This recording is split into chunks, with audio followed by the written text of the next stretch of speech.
Medical હોસ્ટેલના રૂમોમાંથી પ્રતિબંધિત વસ્તુઓ મળ્યાનો દાવો. પ્રશાસનમાં ખળભળાટ. અમદાવાદના એલિસબ્રિજ વિસ્તારમાં આવેલી NHL મેડિકલ કોલેજ અને સંલગ્ન હોસ્ટેલમાં પ્રતિબંધિત વસ્તુઓ અને નિયમ વિરુદ્ધ પ્રવૃત્તિઓને લઈને ગંભીર આક્ષેપો સામે આવ્યા છે. સોશિયલ મીડિયામાં કેટલાક વીડિયો અને દસ્તાવેજો વાયરલ થતાં હોસ્ટેલ પ્રશાસન અને કોલેજ તંત્રમાં ખળભળાટ મચી ગયો છે. આક્ષેપ છે કે ગર્લ્સ અને બોયઝ હોસ્ટેલમાં નિયમ વિરુદ્ધ કેટલીક પ્રતિબંધિત વસ્તુઓની અવરજવર તેમજ રૂમ ફાળવણીમાં ગેરરીતિ થતી હોવાની ચર્ચા છે.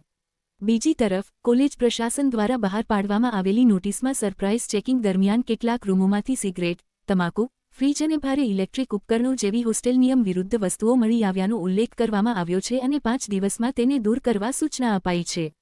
સાથે જ પુનરાવર્તન થાય તો શિક્ષાત્મક કાર્યવાહીથી લઈને હોસ્ટેલમાંથી દૂર કરવા સુધીના પગલાંની ચેતવણી પણ આપવામાં આવી છે.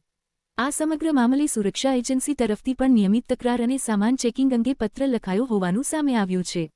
જો કે, વાયરલ વીડિયો અને આક્ષેપોની સ્વતંત્ર પુષ્ટિ થઈ નથી, તેમજ કોલેજ પ્રશાસન તરફથી તમામ આરોપો અંગે સત્તાવાર સ્પષ્ટતા આવવાની બાકી છે.